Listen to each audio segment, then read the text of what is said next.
welcome back to another episode of the Radical Podcast. Today's topic is on decentralization, institutions, hierarchies, and on how we can start to look at them differently. How we can identify the problems in our society through them, and how we can find solutions. So, for those who don't know, this is the Radical Podcast. It's where we discuss radical ideas that have the potential to change our world for the better and the potential to change how we see ourselves and how we see each other for the better. In this case, we're talking about fundamental flaws with our institutions. Now, I'll start off with just kind of a little introduction to our institutions, and what I mean by that is you can go back a few thousand years and nothing's changed. Nothing. The names have changed. We call people presidents instead of kings or, emperors. Or we call them prime ministers. Or we call them CEOs. Or we call them popes. But it's all basically the same. The structure is a pyramid.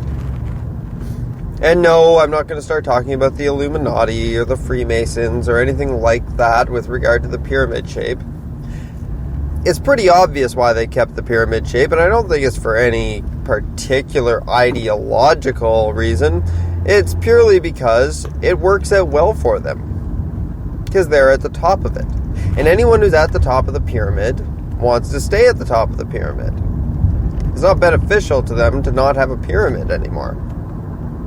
But for those of us who make up the massive bottom of the pyramid, absolutely crucial that we change this structure. So what is a pyramid? Well, in all these situations, whether you're talking about government or corporations or religion or economics, money, you're talking about taking and consolidating the wealth or power or voice or labor of the many, and consolidating it in the hands of the few. We can see how this creates an enormous imbalance. But it's true across the board. What do politicians want from you? They want you to give up your voice. Give it to them. Trust them with it based on what they say. What does religion want? Well, religion wants your holiness, your soul. They want your soul. They want the soul of everyone. They want it under their control. Corporations, they either want your labor or your money. If it's your labor, they don't want to give you much for it. That's why we have departments of human resources. You are seen as a resource. You're either a resource, human resources, or you are a consumer. In which case they want your money. And the great thing about the human resources is that they're also consumers. So generally speaking, you get both. So the point is that the purpose of the pyramid shape is to take whatever it is you've got that they want, whatever everyone's got that they want, and funnel it up into the hands of very few people. And this is true across the board. Virtually all the institutions that we accept in our day-to-day life are based on this pyramid scheme. And it's not the only way. We already know this. We've got ideas. Many, many, many ideas. So how do you break free from the pyramid scheme of government? Well, if you go back a few episodes, I believe it was episode 7, I talked about direct democracy. Online platforms like Democracy OS and others that are, I'm sure, soon to come out. That gives you back your voice. You don't need to trust it to someone else. You can use it yourself. You don't need to consolidate your voice and everyone else's voice in the hands of a few people. So that's how you address government. You diversify, you decentralize. You take all the power out of the center and you give it back to the many. With corporations, we support small businesses. Small businesses, they're different. It's not the power of thousands or millions behind them. There's the power of just a handful of people in your community. That's where you want the power to be. Small, medium-sized businesses. Network together, helping each other. Working with each other. Take the power out of the giant corporations. Because anytime, like I said, when we were talking about direct democracy, anytime you centralize power in the hands of the few, it gets corrupted. Anytime you centralize wealth, which is power, basically, it gets corrupted. It is inevitable. It's too much for people. We have the technology, we have the cleverness, we have the abilities and the will to take our power back, to participate in our world, in our communities. How do you break free from religion? That's a good one, isn't it? Well, that's the easiest one. The easiest one. You don't need religion. Religion's the biggest sham of them all. You don't need religion to be spiritual, to have a connection with the divine, because you're it. You are everything. You're an expression of the universe. You are intimately connected with the divine, the holy, the wondrous, the miraculous. Because you are it. You are everything, and I am too, and everyone is. You don't need to go to a building, church, a temple, a mosque, whatever. You don't need to give people money. You don't need to give them your power. You don't need to give them your spiritual connection to control. You have your own spiritual connection. Why do you need to go listen to someone else's? You don't. The idea of religion is consolidating all these souls in the hands of the few. Because if someone owns your land, they can control what you do on your land. To a point. If they control your soul, they control what you do in your heart. And that's a whole different territory. And they can corrupt you. They can make you do things you never thought you'd do. They can make you fearful. And they can twist your mind up.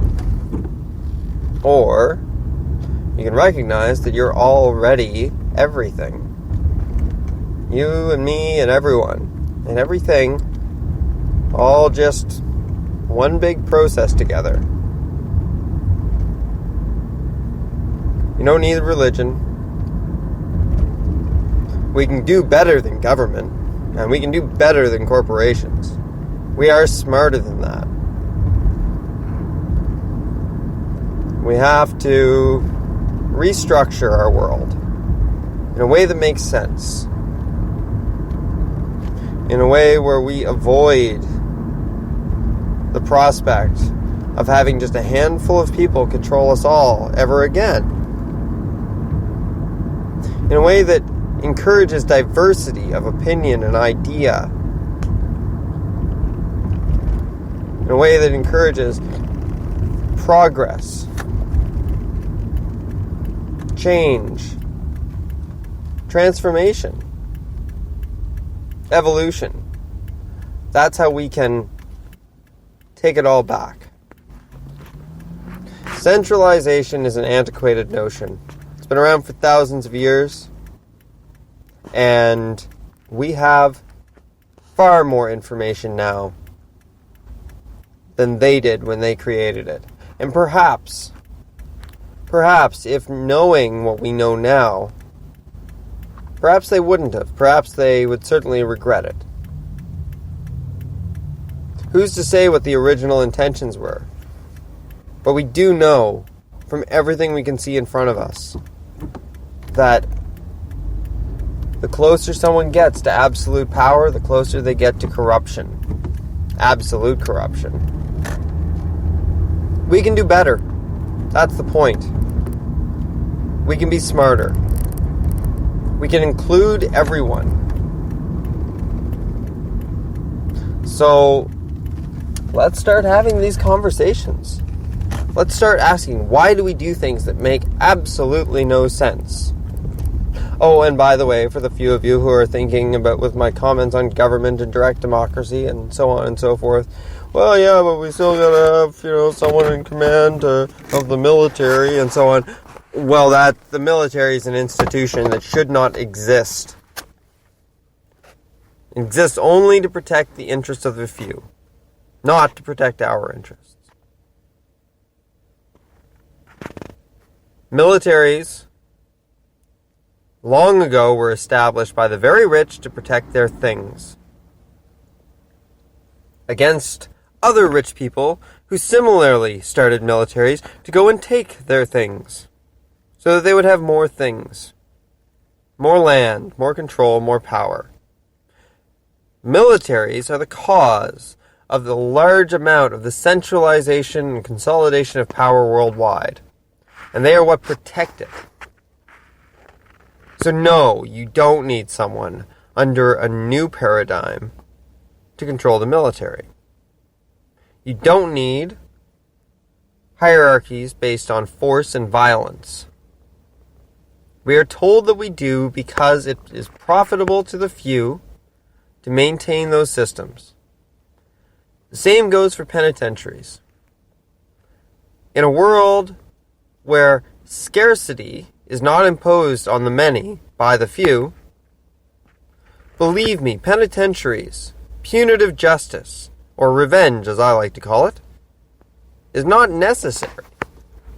Why would people be desperate enough to hurt other human beings or to steal if they had everything they needed? They wouldn't be desperate. They might be ambitious. And of course there would be the few that tried to take control or had emotional or mental problems. But we can come up with a better solution than tossing them in a concrete room with other violent people. We can find a solution that acknowledges that they are a product of the system that they're operating within.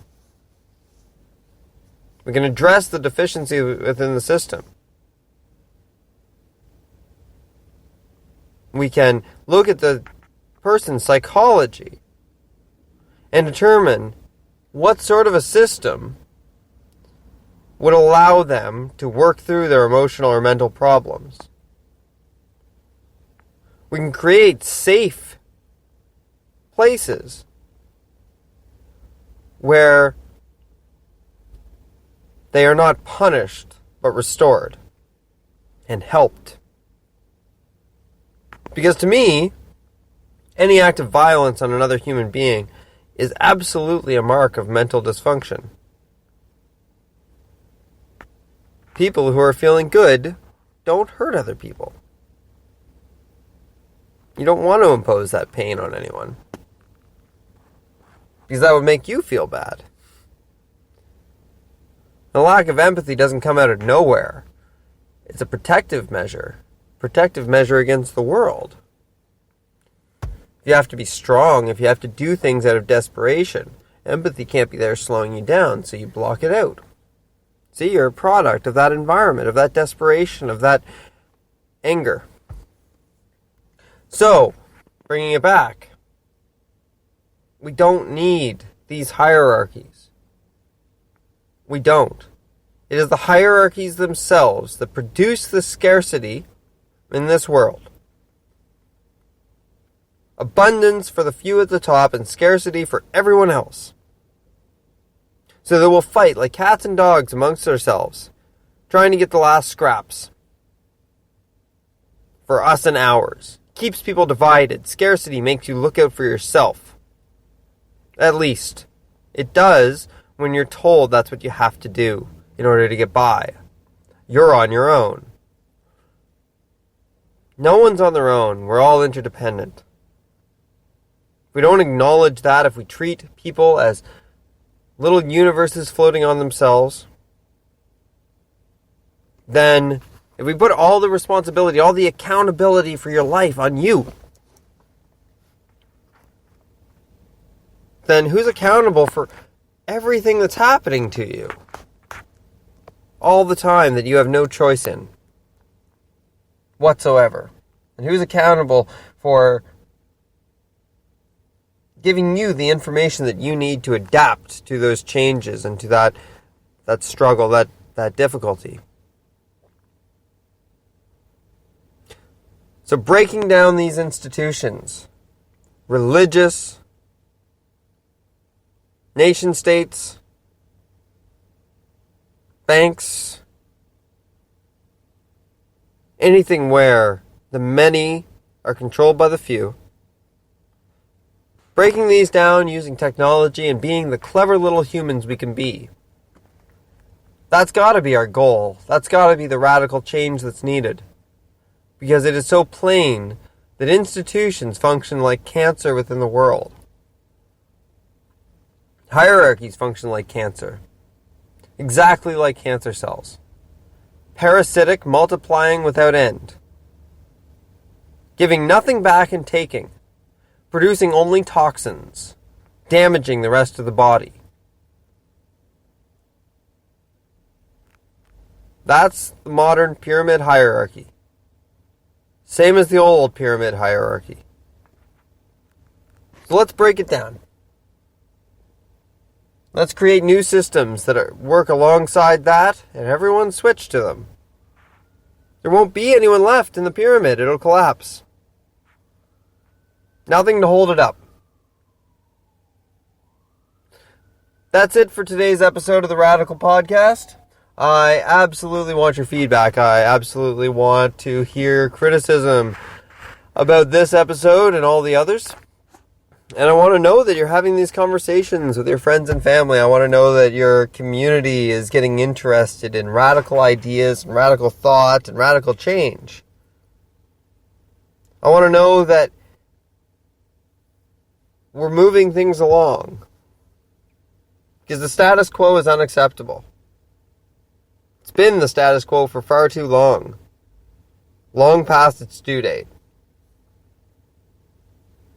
So, let's start to get radical.